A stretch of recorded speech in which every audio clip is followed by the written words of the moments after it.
Ladies and gentlemen of the Action Army, what is going on? And welcome to another episode of Answers for Athletes. In today's video, we have a question from SX25 who says, do you recommend doing isometrics on rest days? I have a great answer for you, a very quick answer, yet a great answer. But before I give you that, make sure that you comment JUMP, J-U-M-P, down below in the comment section if you want a free bodyweight vertical jump training program. Like this video, subscribe to the channel, and leave your question down below if you want me to answer your question in a video just like this. So, do I recommend that you do isometrics on rest days? No. And realize that when I say no, a lot of the research would suggest that you probably should. A lot of other coaches and trainers would disagree with me, and they would say that yes, you probably should do isometrics on rest days. Now, the reason why I say no, I would not do isos on rest. I wouldn't necessarily say no. What I would say is experiment for yourself and see what helps you feel the best. But the reason that I say no, or I don't do them on rest days, is completely anecdotal. It has to do with what I have found has helped me feel the best. Because when it comes to isos, I've done all the isos. I've done every variation of isos. I've done 3 sets. I've done 5 sets. I've done 45 seconds. I've done 2 minutes in duration. I've done lunge holds, wall sits, Spanish squats, single leg knee extension holds, reverse Nordics, tiptoe squat holds. I've done all the isos. I've done 3 times a day, 2 times a day, 1 time a day. I've done 3 days a week.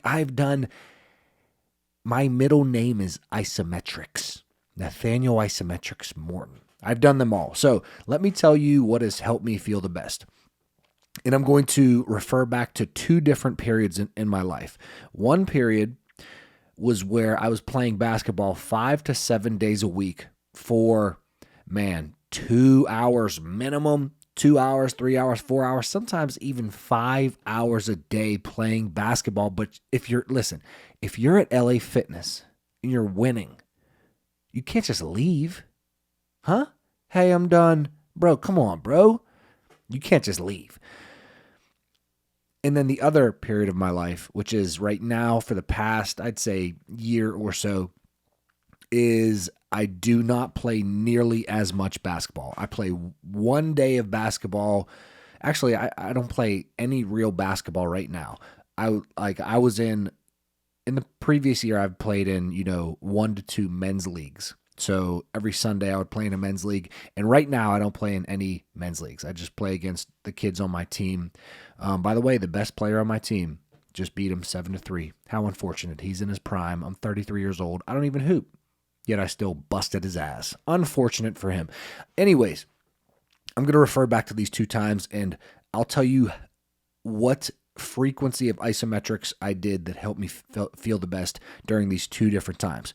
While I was playing basketball 5 to 7 days a week, I did find that doing isometrics before every single time that I played basketball, 3 to 5 sets of 45 seconds, helped me feel the best. And that is when I first, came into isometrics, and I realized that they were a cheat code, and I was like, oh my God, these are actually helping my knees feel better. If there's anything that is going to help my knees feel better in season or playing so much, because it's very difficult to get absolutely zero pain when you're playing that much basketball, unless you haven't had pain before. But for us who have had a history of patellar tendinopathy or quadriceps tendinopathy, it's tough when you have that much load and you're playing that much to actually get to zero knee pain. But isos really helped me feel better 1 time a day. Then I came across a video where I heard Isaiah Rivera talk about how he does isos 3 times a day, and he's done that for a long time. And I thought, wow, if the highest jumper in the world, or one of the highest jumpers in the world, does isos 3 times a day, shouldn't I be doing that? And actually, the research backs this up. The research says that, after about 6 hours, you're good to go and do some isos again. So I started doing isos 3 times a day. And my knees hurt way worse.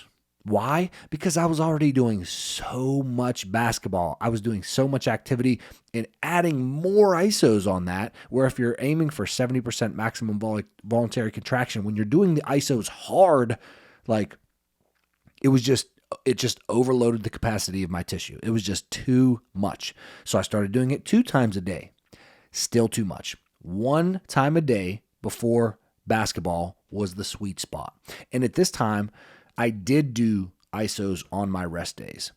And I actually didn't play with it. I just did ISOs every single day. So would I have felt better if I did not do ISOs on my rest days? I don't think it would have mattered that much with that much volume of basketball. I just don't think it would have made that much difference whether I did an extra 3 sets of 45 seconds on my rest days or not. So that is the first period of my life that I'm going to refer back to, in which ISOs before every single basketball session is 100% what I recommend that you should do. It was a game changer for me. Now, where I am right now, what I currently do is, and I've played around with this too, I have very recently shifted to this. I used to still do isometrics every single day, once a day, even on my rest days. And then I shifted to doing my ISOs before every lower body high intensity workout, which is Monday, Wednesday, Friday for me. And then I've switched back and forth between doing them every day and doing them 3 times a week. And I have felt for myself that I feel better when doing them 3 times a week. Now, I don't play nearly as much basketball, so I can probably get away with less ISOs right now. Whereas if I did play basketball every day of the week, I would 100% be doing ISOs before every basketball session.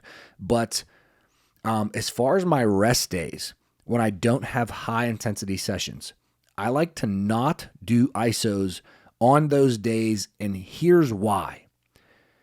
I have found, for me, anecdotally, that my performance is better when I don't do isometrics on that rest day. So at this point, I have 0 knee pain right now as I'm talking to you. I could hit my knee with a sledgehammer and the sledgehammer would break. I'm kidding, but I have no knee pain at all right now. None. I could do a depth jump from the bleachers of my high school and it would not hurt. I probably wouldn't get very high, but it would not hurt. So what is my point? My point is that while I don't have any pain and I don't play basketball as much, I have found that not doing ISOs on my rest days helps me jump higher in my jump sessions, which I've been doing jump sessions Monday and Fridays at the moment. Sometimes I even sneak in Wednesdays just because I have no discipline. But I use the drop-off principle. So I jump until I feel like I can't get any higher, which isn't very long, to be honest. It's probably like, I don't know, 12 max jumps, and then I go and I do the rest of my session. But I've noticed that when I do, like, let's say I have a jump session on Monday, then I do ISOs on Tuesday, I feel like I jump lower on Wednesday compared to if I did not do those ISOs. Is this going to be the case for all of you? No. Look at me. I said this was going to be a quick video and I'm yapping. Oh, well. Stop watching the video if you don't want to watch the video. Do I feel like this is going to be the case for everyone? No. I think that some of you, it's not going to matter if you do ISOs every single day. You'll still jump your highest. But this does make sense. When I was back in the day, I did push-ups every single day. And I was like, wow, I'm doing push-ups every day. I would do push-ups to failure Monday, Wednesday, Friday.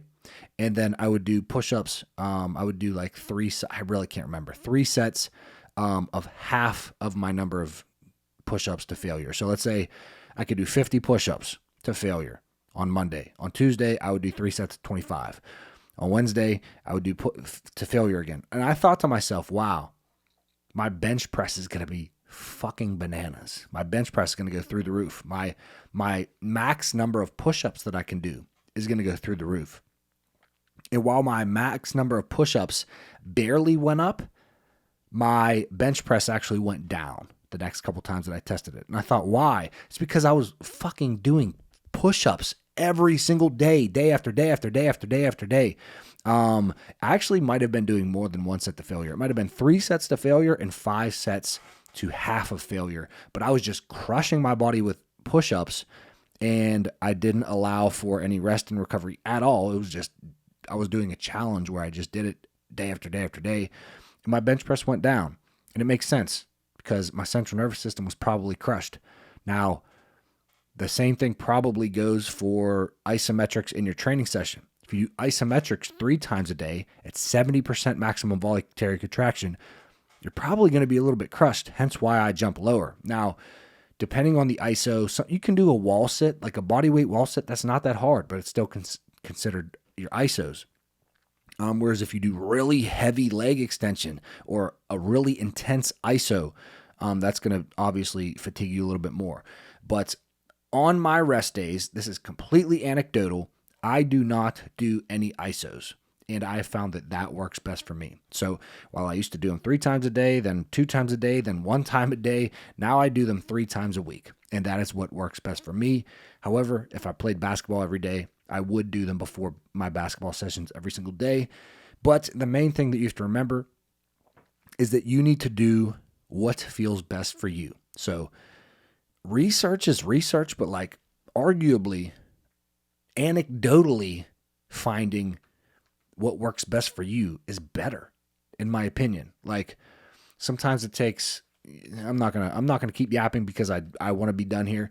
However, do what feels best for you. What feels best for me is not doing ISOs on my rest day. But a bunch of coaches would probably disagree. So hope I didn't confuse you. Hope that gave you some value. Anyways, like this video if you like it. Subscribe to the channel, comment, jump for a free program, and leave your question down below if you want me to answer your question in a video just like this. But I'll see you tomorrow at 9 a.m. Eastern Standard Time. Peace.